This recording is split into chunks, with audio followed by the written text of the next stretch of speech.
What's up guys, welcome back to the channel. This week's video is from 80KMX in Fort Anne, New York. Had a 20 rider class there. Day started out super muddy, dried up, and got actually really rutted at the end of the day, which was good practice. So hopefully you guys can pull some information from this video. It jumps around quite a bit as we were filming at random points throughout the day, but I think the tidbits that I put in there are super useful. Just a reminder, if you guys haven't already, click the link below for the Patreon account. Just $2 a month and you have full access to me asking questions about all the videos. There's some exclusive content on there. We do monthly giveaways, all types of cool stuff. Alright guys, enjoy the video. I think the problem is a lot of your guys' kind of reset, so to speak, are your bad habits. So as soon as the track goes away and it gets slippery like this, we're sitting down, we're dragging our feet, we're paddling through sections. As soon as you start taking these limbs off, especially your lower limbs, off the bike, it's one less thing that should be gripping that's now just dragging itself along the ground. And I know you have that crutch and that's your habit of like your instinct is wanting to come here. We have to do whatever we can to keep these feet on the pegs at all times. Are you gonna dab your foot? 100%. If I went out there right now, I'm sure I would dab my foot like crazy. But I would do what I could to, if I dab it, your instinct should be to immediately return it to the foot peg as soon as possible. And then from the waist up, it is all about staying centered to the motorcycle. The biggest mistakes I was seeing is when people were falling and fading inside of the bike with their head. Always remember that your head shouldn't go inside of the bike when you turn. Whether you're standing or sitting. When you're standing, the cool thing about standing up is you can actually lean the bike underneath you and keep your head straight. When you sit down, you do kind of lean with the motorcycle, but you never lean inside of it. So when I was watching you guys come through here, there was constantly fading inside. So you would get the little washout feel. And because we were so weak here with our abs and weak with our elbows, as soon as the bike would do this little washout, where would your head go? Fall right to the inside of the bike. So immediately your small mistake then is like, oh crap, I'm dabbing my foot trying to save myself, or you end up on the ground just like that. If we can stay strong here, literally tighten your abs like somebody's about to punch you in the stomach, and keep your elbows up, we can eliminate that fade and that twitchiness falling inside of the bike. The reason we ride the balls of our feet is so that we can allow that heel to drop, that ankle to flex. That's our body suspension travel, right? If we ride here, which on the Yamaha, you're guilty of that. There's a bunch of you guys that are guilty of riding here on our arches. Reason for that is it does give you quick, easy access to the controls. So I think that's where this bad habit forms. But we've effectively eliminated all of that suspension travel. I have no ankle flexion at this point. So anytime I take off a jump, land a jump, go through rollers, those rollers especially are really tricky. If you're like this, you're not absorbing any of it. You're gonna feel it all the way up to your head. If you get back into the balls of your feet and allow those ankles to flex, you're absorbing all of those little impacts with just your ankles alone. Pat down the other side, going on the side. Tight. Stay there. I'll be fine. The biggest thing for you is your feet. Make sure you're focused on moving your feet. Don't let them alright?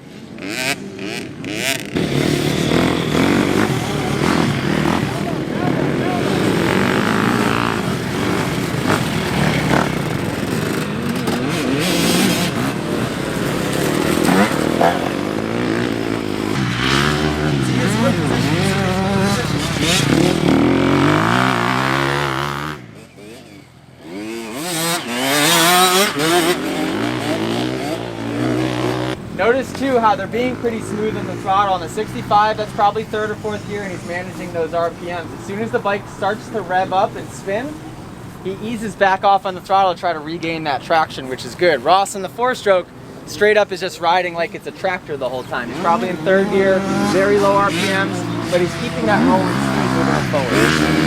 To be honest,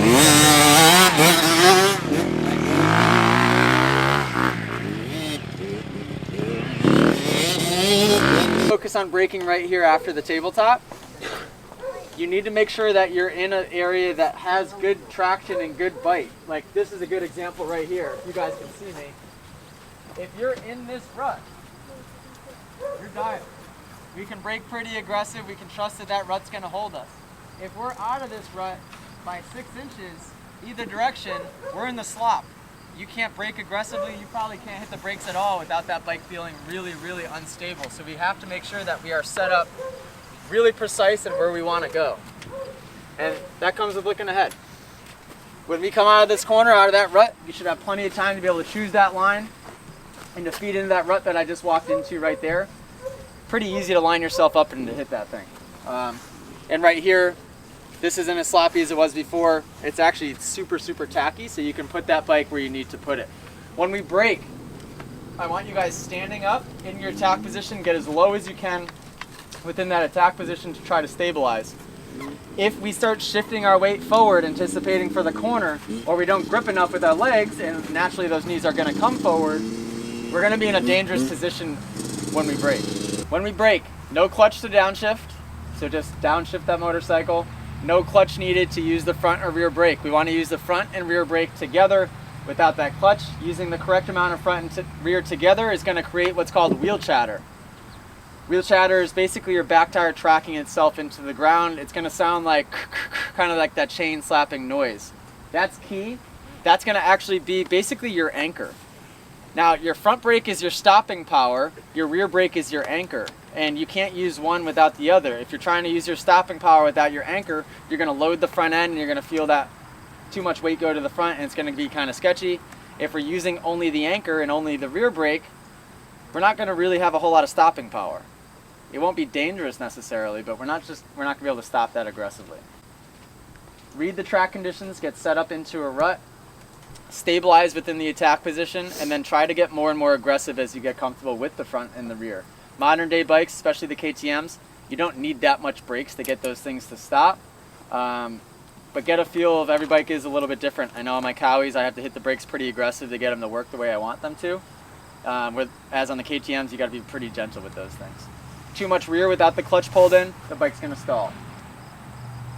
Dragging the rear brake too deep into the turn without using the clutch, the bike's going to stall. So make sure that your braking is completed early and well before that corner begins.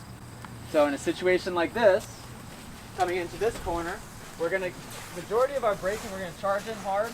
Our braking's going to happen probably here. And then we're going to get off of the brakes right here. So that way we can soak up the roller and flow through the turn. Once you crest this roller, you should not hit the brakes again. The reason a lot of lines at amateur tracks form those crazy square edges where it's just like a knuckle halfway through the corner is because people drag the brakes too deep into the corner, so they almost basically slide themselves in, slam at the halfway point, and then accelerate all at once. So you form basically a V out of a nice flowy turn. You don't see that as often at pro races because we're off of the brakes early and we on the gas early, nice and smooth to flow around the corner.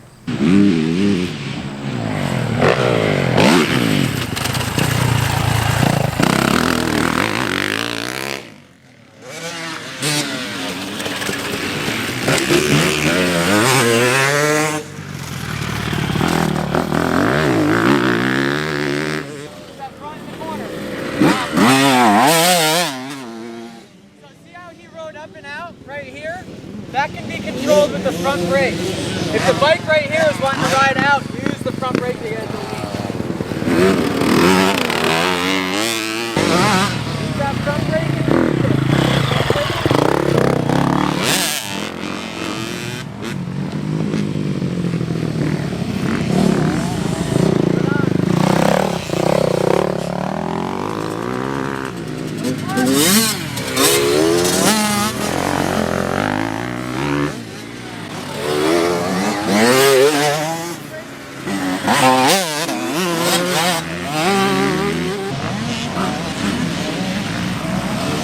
There you go, look way up, eyes up, eyes up, eyes up.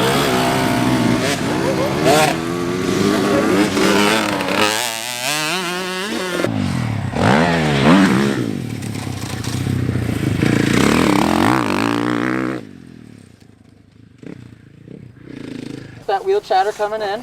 So I was able to brake aggressively. I stayed standing. Where would you guess? Where did I sit? Pretty deep into the turn. 3/4 of the way through. Oh, really? Yeah. I didn't the whole way. Wow. So, and what I just did is exactly how I would do it in a moto too. So I just sat to like get my acceleration basically out of the turn. But Yeah. so, okay, so if you were just ripped a whole shot, you're at your national, you did one national or something, and you had all the boys behind you, you wouldn't have hit that the same way though. No, but if I rode like how I practiced, then I wouldn't be here teaching. No, but You know what I mean? no, but what I'm trying to say is like But my in a little perfect- guy, I'm just trying to be in their mind, like Yeah. you know, like they may be at a class today, but I don't care. They're still trying. There's, you know, that go fast thing. I know you tell them not to go fast, but they're, you know what I'm saying? Right. So I'm In a trying to get perfect them world, to like, yes, you should do that. right. So like if Sexton got the whole shot, if he didn't mess up the corner, he would hit it exactly how that looked. Right. So for like your little guy, I would always want him to try, and there's a fine line though, because I was raised to be too perfect, which I think on the bike it's not good. Right. But That's what I'm saying. You got like in this class you can go be perfect, but if any of these kids get a whole shot and they're like they take their training, which is awesome, but you always got that next level of, you get what I'm trying to say? I'm trying to like teach my little guy to like use the right technique and all, but do it in real world, like yeah, I mean, but I would urge him to do it as perfectly as you can, but be okay with making mistakes. right. And that's the one thing, I was never okay with making mistakes because I was always punished. I was always the fastest guy growing up. There was Right. nobody that ever beat me. My Yeah. dad didn't care if I won because winning was Yep. easy. He cared if I messed up, if I dabbed my foot in a corner, God forbid, if I crashed. So if Right. I made mistakes, that's when I was punished. I was afraid to come back to the truck. I was so scared. And it wasn't, like there was a time I went to Loretta's Regional at Walden, I won by a minute, but I crashed twice. Still won by a minute, but crashed twice. Came off the track and I went somewhere else because I was like, this isn't good, like Right. I'm gonna get in Yeah, trouble. By the time he found me, he lit me up. But then it turned out I had 2 flat tires and he felt terrible. Right. But I Happened learned to you, but- I learned to not make mistakes and not be okay with making mistakes. The one thing Barsha's amazing at is he's okay with making mistakes. Yeah. And he doesn't care, he can move right past them. You want to be as perfect technically as possible, but if you do make a mistake, which is going to happen probably 3 or 4 times a lap, every Right. single lap, no matter how good you are, you need to mentally be able to move past it and forget about it. Yeah. But that's not to say you still shouldn't practice, especially on a day like today, doing it exactly 100% right. There might be days where you're throwing down 30-minute motos and going as fast as you can, where sometimes it's not okay to throw technique out the window, but sometimes that's Right. not your main It's, focus. I call it your training takes over. Like we all just said, you go, when did I sit? We all just laughed at you and we're like, you didn't sit. And you're like, I didn't? It's like your brain Right. shuts off. Yeah. And that's what, Go on autopilot. Yeah. So you have your different days, I guess. You have days Right. where Cincerillo's at the track, pounding out 30-minute motos, and you hope that he's done enough circle track work and Right, yeah. technique training to where his automatic, what he's doing, is pretty darn close to exactly right. right.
Bye.